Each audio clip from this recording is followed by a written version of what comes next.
প্রিয় শিবচরবাসী, আসসালামু আলাইকুম। আমি এই মুহূর্তে দাঁড়িয়ে আছি চর এলাকার পদ্মা নদীর কাছে। বিশেষ করে এখন আমি আছি মাধ্যচর ইউনিয়নের যে চরটি রয়েছে সেই চরে।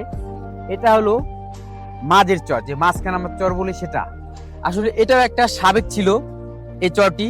এখন কিন্তু সেই নদীতে ভাঙনের কারণে কিন্তু এখন এটা চরে রূপান্তরিত হয়েছে, আর ওই পার হয়েছে সাবেক। তো এখন আল্লাহর রহমতে মোটামুটি এখানেও কিন্তু বসত বাড়ি হয়ে গেছে। এদিকে কিন্তু দেখুন গাছপালা এবং অনেক বাড়িঘর হয়েছে। তো মূলত আমরা যেই কারণে আজকে পদ্মা নদীতে চলে আসছি, পদ্মা নদীর চরে চলে আসছি, এই সাবেক চরের সাথে অনেকের স্মৃতি জড়িয়ে আছে।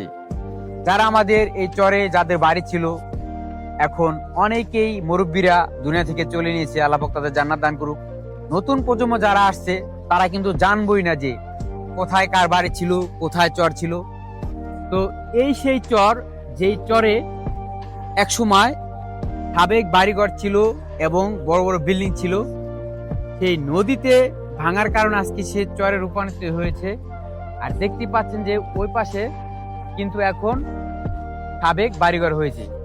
তো মূলত মাধ্যচর ইউনিয়নের যে চর, এখানে অনেকের স্মৃতি জড়িয়ে আছে। জীবনের সাথে তাদের কত সময় পার করেছে সেই স্মৃতি জড়িয়ে আছে। এখনো কিন্তু চর রয়েছে।